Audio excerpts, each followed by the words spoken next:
Thank you for taking the time to watch this video. Today we're going to discuss how the sale of the new Providence campus will take the vision of Josiah White into the 21st century and beyond.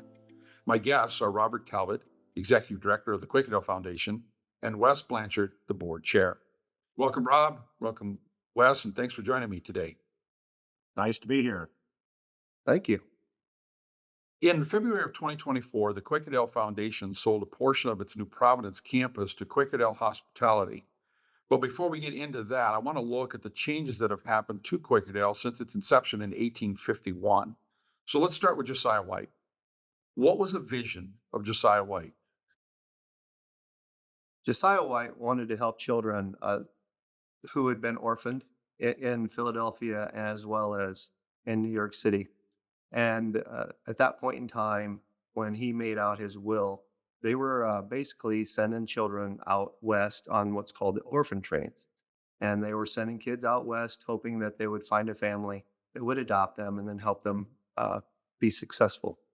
And so Josiah, in his will, said he wanted to have a place on each side of the Mississippi where children would be helped with the Indiana yearly meeting of Friends or Quakers, as well as the Iowa yearly meeting of Friends or Quakers. So we want to have one on each side of the Mississippi. So that's how we began with really wanting to have kids learn about God in his will. He said he wanted them to learn about God as well as learn about how to be a productive member of society. Okay. So where was this vision first fleshed out?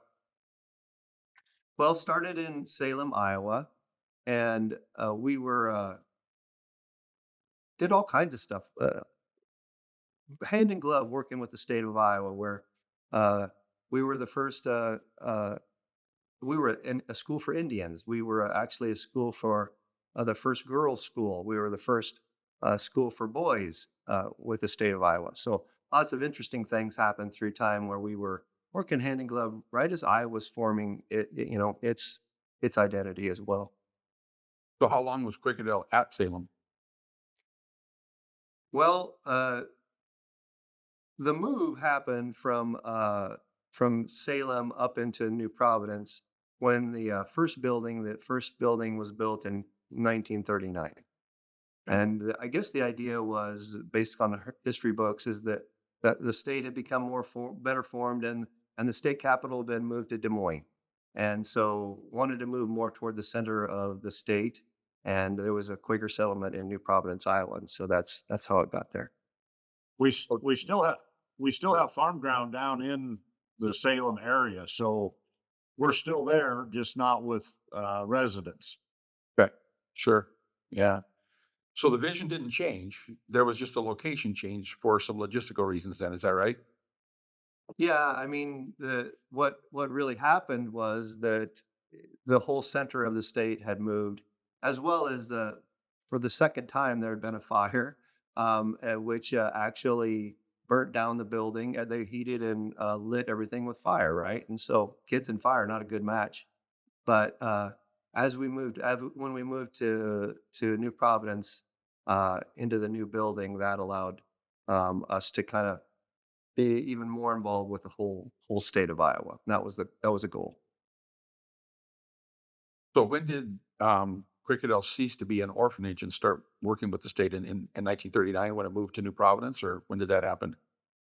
Well, no, I'd say that the orphanage approach continued probably until the early 70s when where social services became more evident in the state of Iowa, and there were kids who were being helped through the state funds as well, and there was a lot of kids who were just having a lot of trouble, and not just orphans, and so that probably started in the early to mid 70s. We became very um, we expanded a lot of services, had around 10 campuses, served around 300 kids in residential, but it was an extension of what it was. It was a change from the time of orphanages into how kids got helped at that point in history. So the orphanage that was here in New Providence would be able to house what, maybe a dozen boys at the most? How many?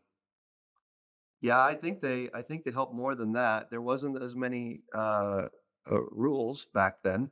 I think I heard that there had been as many as 30 at different times in that one building, that one original building. But yeah, Then when the vision was moved from an orphanage to assisting with the state, multiple campuses were built. The campus here was expanded with some residential cottages. And like you said, instead of just maybe 20 or 30 kids being served, it became hundreds that were being served by Quakerdale. Is that right? yeah, there was just a need, and personal communications with M.R. Whitehead, who really helped Quakerdale make that move. He said we they needed places for kids, and we were going to figure out how to get places for kids, and that was the mission. And Quakerdale, the ministry of Quakerdale was at the center of the formation of all of that in the state of Iowa. Sure. Yeah. Uh, So when, uh, As Mr. Whitehead fleshed that out, we expanded campuses not only in New Providence. He put together a collection of houses in Waterloo. We had residents housed in Marshalltown and Manning, probably a couple of places on Emmitsburg, maybe, if I remember correctly. So, yeah, we worked closely with the state on housing residents while that model was working for us and sure. for the state. So again, as we look from 1851 until about like 2016, we're going to pick up here in a minute. There were several changes, significant changes, but all those changes were driven by the need to help flesh out the vision in a different way, not dropping the vision. The vision never changed. Is that right? Absolutely And it remains the same today, correct? correct. We just, Okay. yeah, I'm a farm kid, so I think about, you talk about 1851, there wasn't a single tractor, so guys were farming with horses.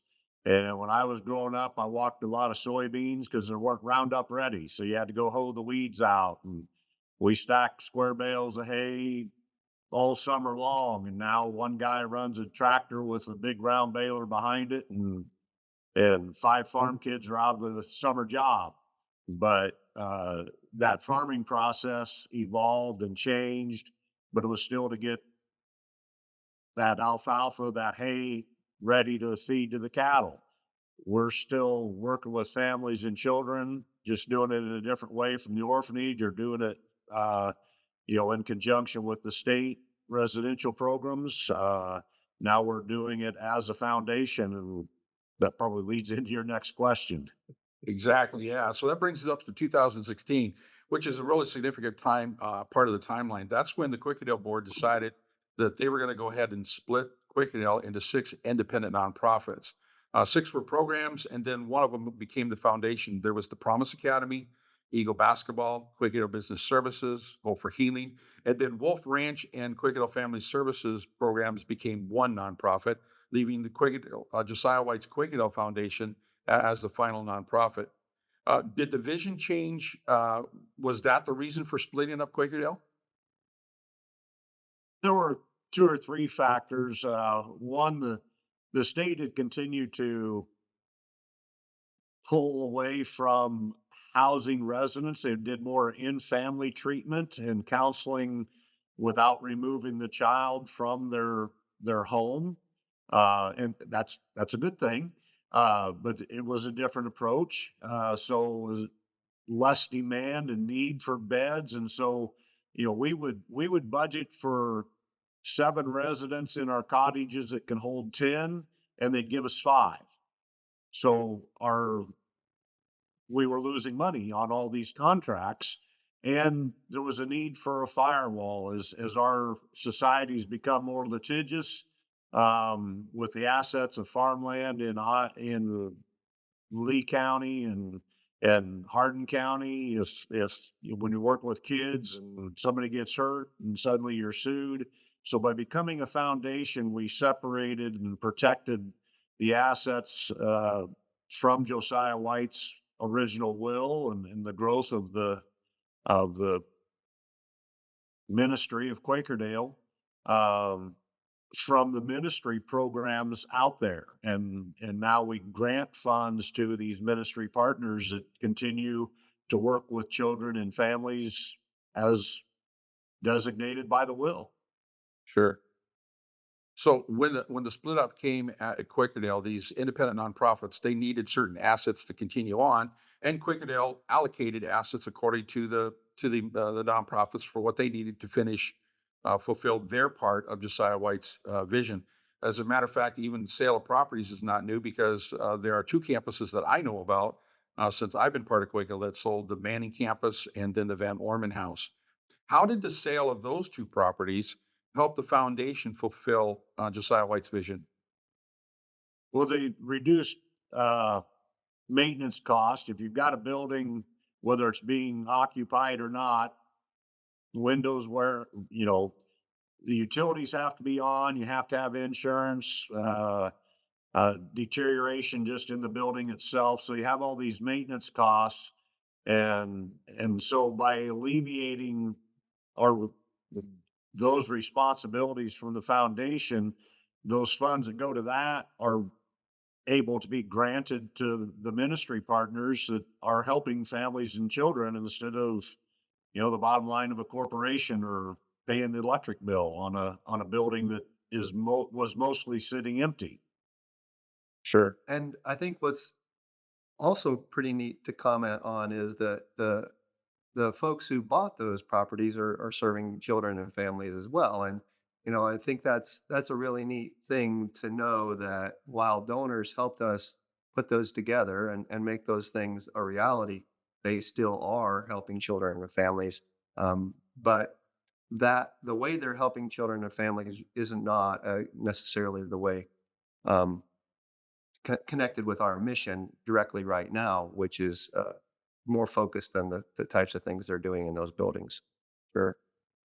Well, guys, that brings us back to the main point of this conversation, and that is, how is the current sale of the New Providence campus going to help the Quakerdale Foundation fulfill Josiah White's mission going forward? I think two quick ways. One, just again, the maintenance and cost of insurance on the property and maintaining the buildings to a respectable state um, was costing us $100,000 a year.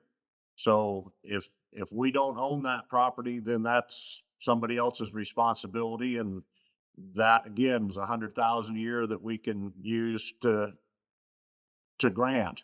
The second thing is, again, I liken it to our partnership with our farmers that are renting the farm ground. There's a profit sharing clause in there, in the rent proceeds, that when they have a good crop year, Quakerdale Foundation receives a little bit more that goes into the endowment, goes out to grants. Um, Mr. Thornton has this plan, purpose, and passion for what he's doing and the vision he's got for this campus. And as it grows and is successful, he intends to share those profits with the foundation, which again lets us grant more to various ministries and help more women and children and families. Sure. Yeah, the foundation, there's no question, is serving, exponentially more people per year, not only in Iowa, but actually around the world than it ever did before. And if it wasn't for the fact that the foundation wasn't running programs, they never could do that. Is that right? Correct. Yeah. Yeah, I think when you look at the movement that we've had since 2016, and really the state made kind of had reordered how they were going to do things back then, and they wanted to make us uh, their servant, so to speak. They wanted to really do a contract with us and make us responsible for a lot of things that we weren't sure we really agreed with, or strategies to help families that we weren't really sure we agreed with. And so that's when we made that move to stop doing state contracts back in 2016. And then as we've learned from that, we've learned that there are great people out there who have a great vision and a great mission, and we can join that because it matches Josiah White's ideas, and maybe ways that we never really knew ever existed before, because we were so busy fundraising to operate our programs that were underfunded, and we were basically underwriting the costs of the state of Iowa. Didn't Wasn't always that way, but that's what it had become. And so I think the really exciting thing that I like about what's happening now is we don't have to compete with anybody for dollars. We get to help give money to great ministries who are doing great stuff.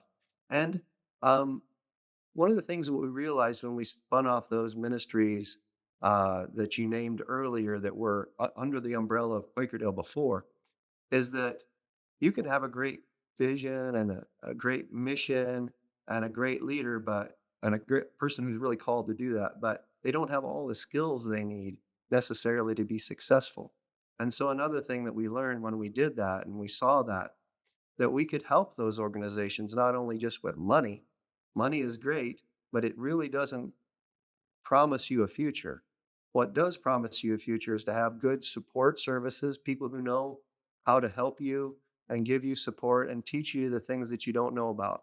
And so we operate different mastermind groups as well as, just have coaching calls with these nonprofits, many of whom we don't even give any money to, but Dan does interviews with them and helps promote them that they can share and get people to support them and learn about what they do. And so we've really been able to expand what we do through this move, but it's still helping those same kids and families because you know what? There's not very many places that anymore that will give a grant to a ministry. If you say you're trying to serve Jesus and you're a ministry, that almost immediately makes you ineligible. And so we have a real opportunity here, a real gap to fill with great organizations that need support that we can get involved and do that. And so that those are some of the really exciting things about this evolution of Josiah White's vision, his dream that is coming to pass as we move into this new age for Josiah White's Quakerdale Foundation. I think in 2023, we had 11 ministry partners that we granted just short of $400,000 to, and the grant application committee's got 36 requests this spring to look at that as the foundation board will be uh, the committee will evaluate it, and then we'll try to figure out how to divvy up the dollar amount that we have for this year available. And it's just exciting to see where God continues to lead the foundation and the ministry partners that are joining with us. Well, just before we go, Rob, I forwarded you an email from one of our ministry partners that was just so thankful for the support that they're getting from the foundation, so that people kind of understand the kind of work that we are supporting. So to support the foundation is to support these kind of ministries. Would you just share a little bit from that email? Yeah, anybody who's on our regular email or mailing list got a letter about a giving group, and that's one of the ways we're hoping to be a kind of a center of generosity is to give people an opportunity to learn about some neat ministries that are going on they may not ever know about, because we're going to learn about 36 of them when the grants come in again. So, but the idea here is we want to be a center of generosity, helping people know about good things that they could support and maybe sometimes even help people learn how to do more in their giving than they knew they could if they knew how to do it in a way that was beneficial both to them and other ministries. But one of the ministries that the foundation decided to support was the Bissell Friends Church in Africa. And right now, I'm not real good at geography. I'm not sure which part of Africa that is. Do you remember, Dan? I want to think it's in the northeast part of Africa, I think. Yeah, I should have figured that out before I said that.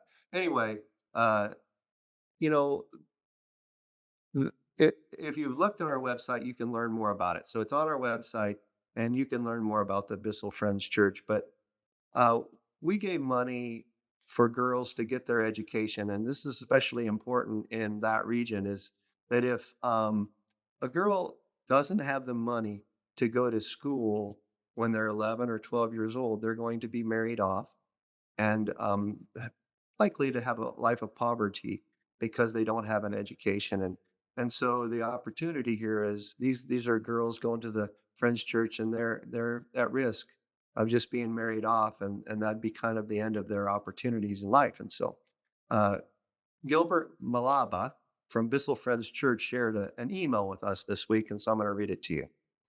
On behalf of Friends Church Bissell Mission Station, I'm deeply humbled by your unwavering support and generosity that has renewed my hope and my motivation in my ministry journey. Thank you for significantly impacting our life with your monetary gift. You have not only touched our hearts, but indeed you have left a mark on our lives. It's a life changer. You have put a smile on our face at a time when it's hard to afford a smile. Kindly pass our sincere greetings and appreciation to our friends and partners in ministry for their generosity. I will be breaking the news to the church during worship service this Sunday. Once again, thank you so much for the ministry work you're doing in our land. God bless you together with your family. So I think, we get these things and we probably need to do a better job of sharing this. And I think we're going to make a point of doing that. But that's a fun thing to see and a blessing. Sure. Well, Rob and Wes, thank you so much for your time this morning. I really appreciate it. Thank you, Dan. If you've got any questions, or if you'd like to learn more about the Quakerdale Foundation, you can find our contact information here on the screen. You can also find it in the description of this YouTube video. Grounded in God's Word, serving as Christ serves, meeting the needs of children and families in Iowa and around the world. We are the Quakerdale Foundation. Thanks for watching.